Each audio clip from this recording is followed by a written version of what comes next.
Welcome to Fire Mountain Gems and Beads, Beading University. Beading University was founded over 15 years ago to promote jewelry making skills in a classroom-style setting. This opportunity to enhance one's knowledge and skills is provided to all Fire Mountain employees, and now it is our privilege to pass these lessons on to you, our loyal customers. Hi, my name is Kelly. I want to thank you all for attending today's Beading University. Today, I'm going to show you how to make my favorite, the O-ring bracelet. Now this bracelet is really neat because it's super stretchy, all right, and it fits very nicely on the wrist. It requires about 200 jump rings and about 400 of the silicone O-rings. Now the O-rings come in lots of colors, so you have lots of options or opportunities to make it just the way you want it. You will also need 2 pairs of chain nose pliers. Now my personal favorite is the curved chain nose, and the reason for that is the curve or the angle on these pliers provides more gripping surface for a better control of your jump ring. All right, let's get started. Okay, so today we're going to be making the O-ring bracelet, and how I'd like you to do this first is we're going to need about 400 O-rings and 200 jump rings. So how you would start this is the best way to do it, for me at least, is to open a handful of jump rings just to get started. That way you don't have to put your pliers down every single time and open for your next step. So we're just going to do that real quick here. We're just going to open a few of these. And what I like to mention to people too is when you're opening these, if you are a right-handed person, you would want to twist with your left hand outward, and it does make a difference. It makes it a lot easier when you're trying to put the O-rings in, that you can just scoop it. So I recommend that if you're right-handed, you'd want to use your left hand and twist away from you. Okay, that's enough for that. So what I'd like you to do on your very first one here is you would grab it and you would put on 12 of these little O-rings.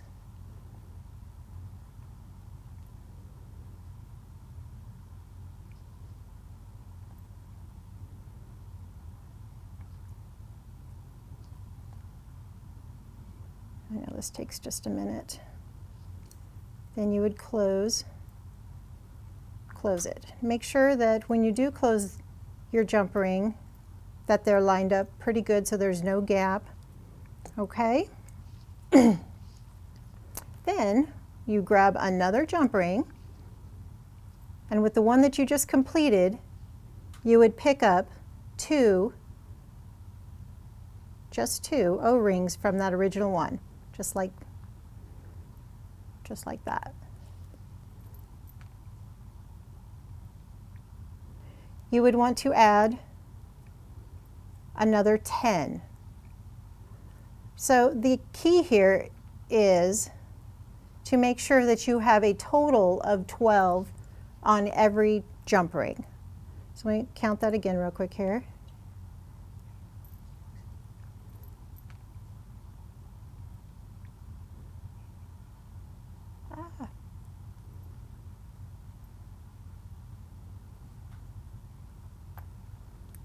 Once you're done adding that 10, then you would close this jump ring. See?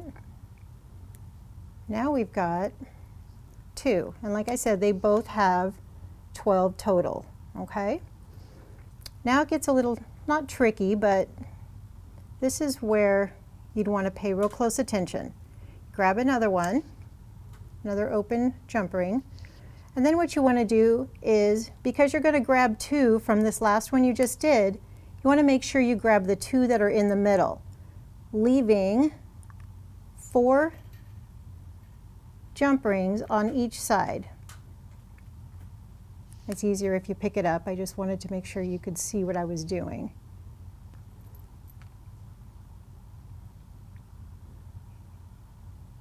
Okay, so if you can see, grab the 2 in the middle, leaving 4 on each side.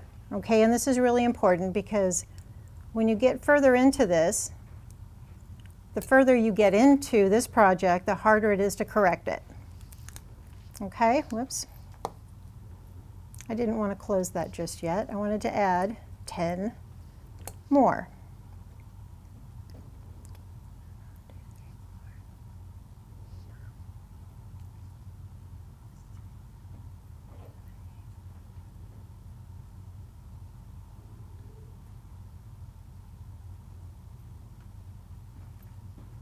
Things are hard to hang on to sometimes. Okay. All right. You just continue on with this exact step until you have 20 full jump rings. Okay. Okay, so this is number, let me open this back up. This is number 20. Okay, so I'm just going to start this one over.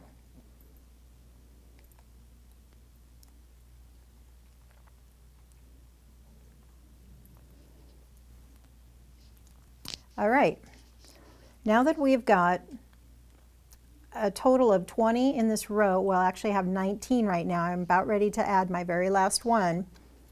You need to keep into consideration, or take into consideration, that you still only want 12 on this jump ring. So you would take this last one and still grab the middle 2. So there's 4 on each side. So right now you have two jump ring, or 2 O-rings on this jump ring. We're going to add 8 to this one instead of 10.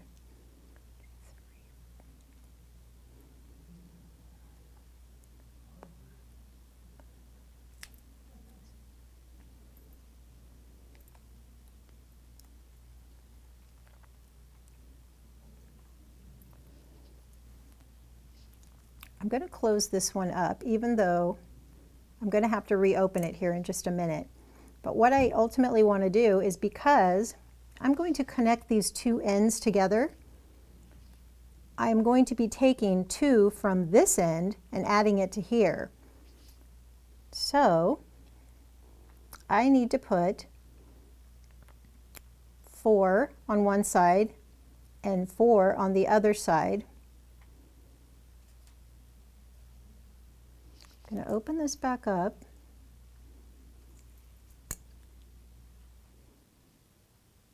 Make sure it's straight. You don't want it twisted. Then I'm going to grab the 2 in the middle from your very first one. Okay, then we can close this. All right, now you've got a complete circle, and there's the same amount of jump rings, or same amount of O-rings on every jump ring. Okay, just when you thought you're done, you're not. We are going to double the amount of jump rings on this base row, or the middle row. And that's what this is. This is the start of the middle row. We're going to build both sides off of this. So what you want to do is you want to take one of your open jump rings and just feed all those little O-rings right on there.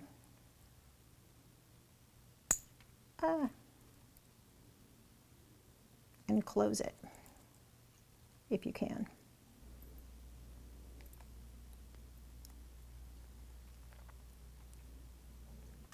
Okay, this one's stubborn. Okay, So our goal now is to make sure that there's 2 jump rings stacked on top of each other on every single one. This is where opening them in opening their jump rings a certain direction is most helpful, because you're kind of using a scooping motion. And I'll show you what I mean.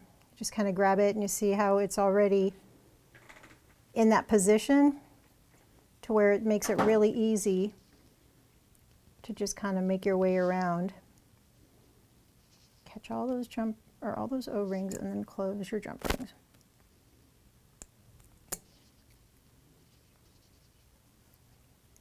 Continue on till they all have 2 stacked on top of each other.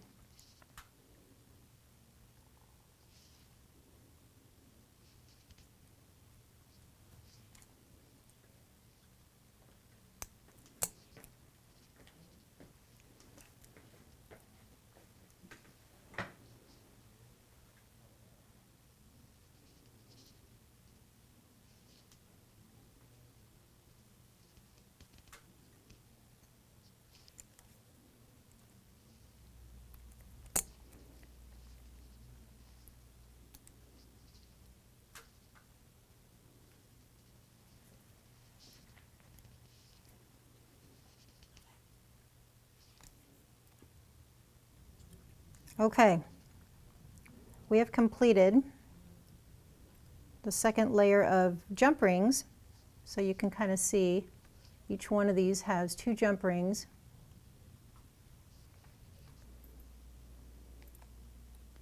Okay, we're going to start building onto each side of this, but we're going to do one side at a time. Okay, grab a jump ring, put 2 O-rings on your jump ring and just pick a spot, it doesn't matter. So remember those 4 that we left on each side?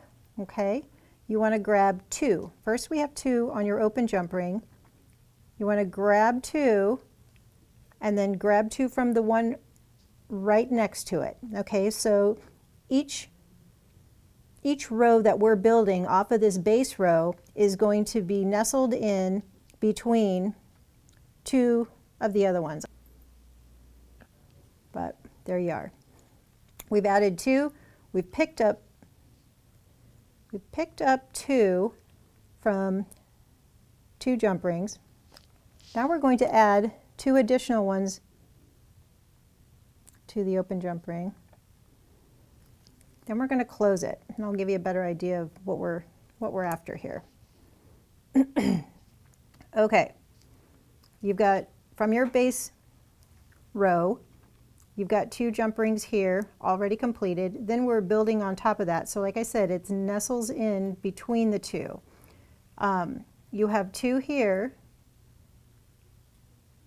and 2 on the other side, which are going to connect to the jump ring that sits right next to it.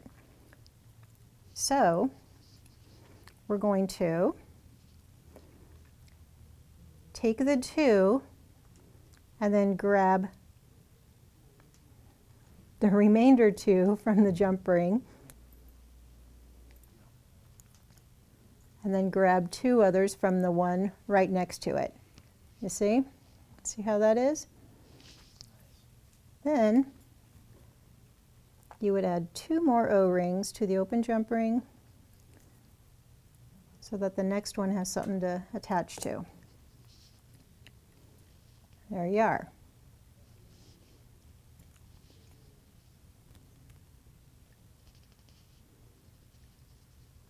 Grab 2. Hold on. Maybe grab 2. Then you grab the other 2. It's just not easy to do. Okay. And now put 2 more on the end.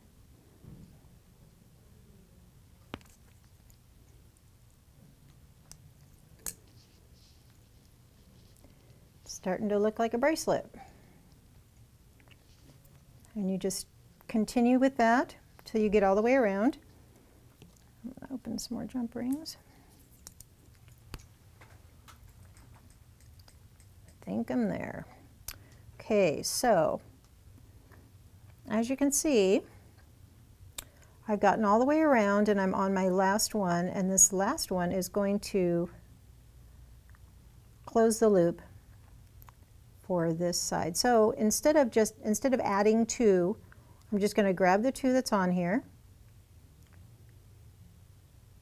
grab those, the two from its neighbor, and the extra two that were on the very first one that we did. I'm going to close it up, and there you have it. Now we need to double up on jump rings on this row as well. So just pick a spot, doesn't matter where you start. Take an open jump ring and just run it through.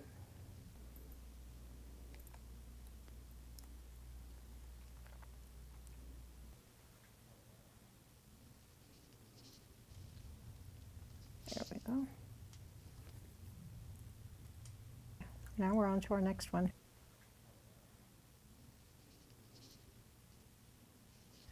Okay, look what we've got. 2 completed rows. And they both we've doubled up on both of those jump rings. So now let's start on the other side. Exact same process. Your very first one, you grab 2 O-rings. Okay, and this also will nestle in between the 2 from the base row.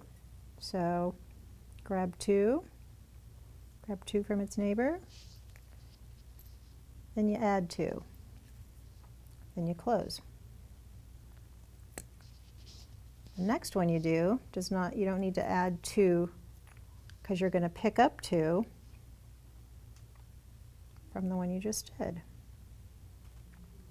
Grab those 2.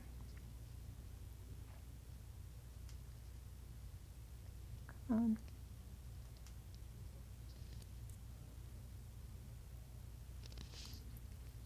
Now we're going to add 2 to the end here. Close.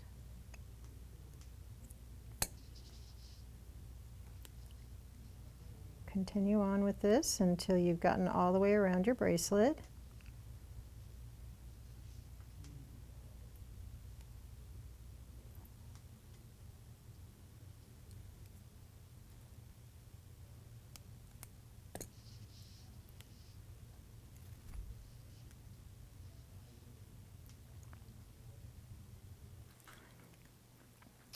All right, it looks like we have one left here.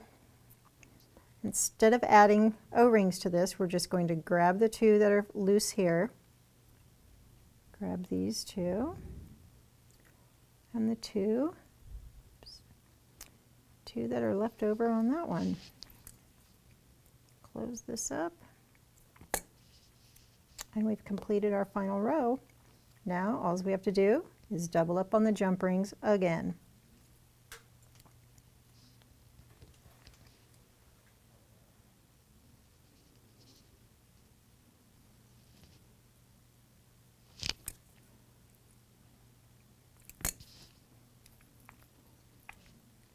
There's really not a whole lot to this bracelet, it's just pretty time consuming.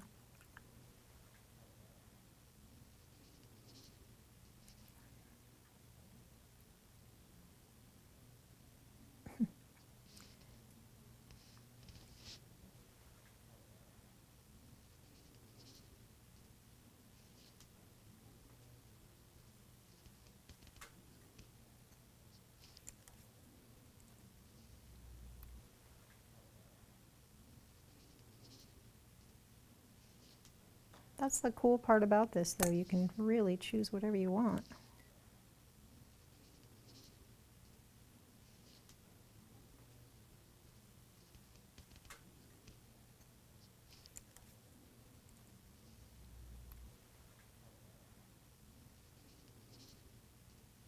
All right,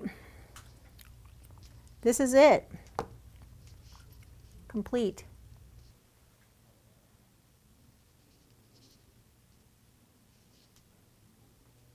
Congratulations, you're done. But it's nice and stretchy, okay, goes on really easily. If in fact you find that it's too small or too big for a person that you're making it for, if you're making it for a friend or a relative or whatever, on your base row, make sure you add a jump ring or two to enlarge it, or leave, you know, maybe 18 instead of 20 for a wrist that's smaller. But other than that, there you have it.